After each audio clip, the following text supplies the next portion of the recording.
At kanina napag-usapan natin ang Food Expo. And ngayon naman, kakaibang expo ang ating mapapag-usapan dahil dito ipinagmamalaki natin ang mga achievements ng ating government. At yan ang tinatawag na Kabisig Expo at kasama natin ngayong umaga ang kanilang chairman. Ang chairman nitong expo na ito na si Chairman Danny Galyen from Kabisig Expo. Magandang umaga po. Good morning. Good morning, Carla and Jessie. Chairman, actually, nakasama na namin kayo dito, no? So, welcome back. Thank and you. siguro pwede nating i-brief lang din yung ating mga televiewers. Ano nga ba ulit no, itong Kabisig Expo? Well, it's all about information. Napakarami ng ahensya ng gobyerno na hindi alam ng Pilipino. Most often, nalalaman lang ng Pilipino pag may anomalya. So, napakarami. We are around 400, in fact. But these are series of information that we are campaigning by region. And here in Manila, this is the second for the year. Last year, we conducted 3 beses dito. And we were able to gather around 80 government agencies. This time, last June, we were able to gather around 70 government agencies. This time, around 30 are joining us sa SM Fairview. And we're expecting people to visit because there are so many agencies that they do not know. And they will love to see and to know what these agencies are. And maybe we can mention that later on in your interview. Yes. In my interview. So, napakarami po ng dapat malaman at ma-appreciate ng taong bayan. Katulad ng halimbawa, yung saan ba napapapunta yung PIDAP? Kami po itutol doon sa pagnanakaw ng PIDAP, ika nga. So, kaya kailangan malaman ng publiko through exhibit, in fact, para masama-sama. Halimbawa, sa Quezon City, inambida amin inanyayahan ang mga congressman na ipakita sa taong kanilang programa kung saan napunta ang pera ng kaban ng bayan. So, dapat narito sila, ibig sabihin. But then, we are not expecting them all at the moment, but maybe next year. And at the same time, yung mga party list at ibang mga opisina na nangangailangan dapat na malaman ng publiko, ano ba ito? Nasaan ba ninyo dinadala ang pera ng bayan? So sa madalit sabi, through exhibit, sa isang bisita, ay malalaman natin. So, napakarami. Siguro, hindi pa ninyo naririnig ang ibang mga ahensya ng gobyerno.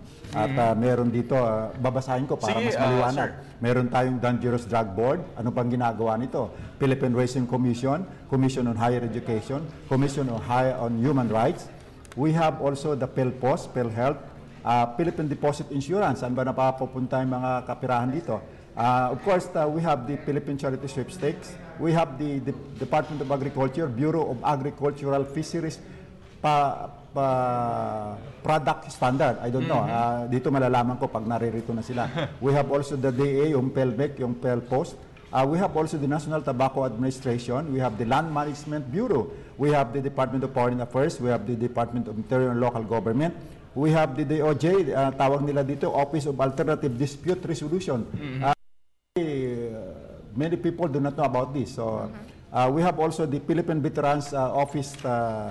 We have also the PSYARD, which is the Philippine Council for Energy, Industry, and Emerging Research and Development. We have the Design Center of the Philippines. We have the IPOPEL, and more other are coming. And nung malaman na nila na balita nila na mayroon pala mga PIDAP na ito, some of them are now calling us. We are hoping that more would be joining by Monday. This afternoon, we will be having a meeting, and I called them para umattend para malaman kung ano ba ito. So, kailangan maliwanagan ng taong bayan saan niyo dinadala ang pera ng bayan, ng taong bayan, ibig sabihin. So, through exhibit, one way or another, makikita natin ang iba't ibang ahensya na hindi natin nakikita. Vivid example, kailan natin nalaman na mayroon para pera yung Philippine Forest Corporation. Hindi namin makumbida kasi wala daw silang pera. Saan napunta yung kalahating bilyon? Na PIDAP na pinagpadala doon ng mga congressman at mga senador, nawawala. So, ito isang bahagi lamang na dapat natin malaman. So, aming inanyayahan kasi ang kanilang mga hepe, mga sekretary, pumapayag, pero sila, yung mga tauhan, ayaw. I don't know kung natatamad or what, or walang pera. Hindi namin masabing wala silang pondo para gastusan ng kaunti ang programang ito. But then, we're appealing to everybody. We could not even know why even PAGCOR do not want to support us.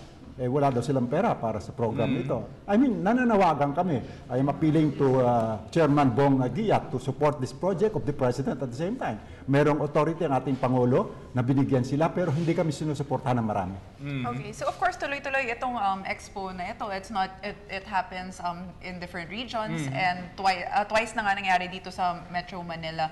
And ang dahilan dito, just to make it clear, iba-iba yung agencies na nagpa-participate. Right. So it depends on the time of the year. So Pero, dati merong set of agencies, ngayon panibago Iba naman set. ito. So, laging yung nagbabago. nakasali noong nakarang June, siyempre yung iba sumasali katulad ng Pag-ibig, PhilHealth. So yung PhilPos, so sumasali sila muli. Kasi gusto nang malaman, ma-promote nila ng gusto ang kanilang mga services, ang mga produkto. Kasi hindi lamang ito information about meron din mga produkto na dapat din malaman ng publiko.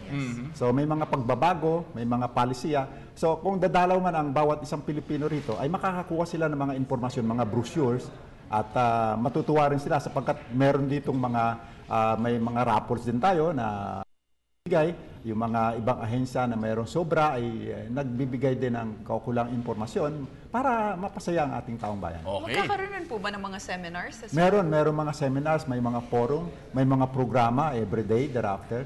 So, may mga singers din kaming kinumbida. In fact, kinukumbida namin si Dayan. Baka pwede mag-perform doon. Okay, Chairman, siguro imbitahin na lang natin ng mabilisan ang ating mga tagapanood dito sa ating Kabisig Expo. Yes, Carla and JC, thank you very much for this interview at ako'y nagpapasalamat sapagkat sinusuportahan ito nating Pangulo. In fact, our guest speaker this coming Monday would be Secretary Coloma. And of course, ang PTB4 ay naroon, talagang partner ng Kabisig. Gagawin din po ito sa Davao City this coming September 25. Alam niyo 113th month or 113th year anniversary ng civil service. So, aming inayahan yung wala pa, hindi pa nagko-confirm sa amin. Sana suportahan nila ang programang katulad nito para malaman at ma-appreciate ng taong bayan ang mga iba't ibang ginagawang magaganda ng ating pamahalaan. So, ito'y dapat sinusuportahan ng lahat. So, hopefully by next year, the President would issue a directive that will compel them to participate. Doon namin siguro gagawin dito sa SMX para lahat kung figure out ang kabuuan ng ating pamahalaan. Di ba napakaganda makita natin ng isang bisita lamang, siguro sa loob ng isang linggo makikita natin next year. At ganun pa rin, maraming salamat at magandang umaga sa inyo sa pagbigay ninyo ng time sa Kabisig para ma-promote ang programa ng ating Pangulo sa impormasyon tungkol sa ginagawang mabuti ng ating mga ahensya ng gobyerno. Maraming salamat. Yan po si Chairman Danny Guillen at good luck, Chairman, sa Kabisig Expo.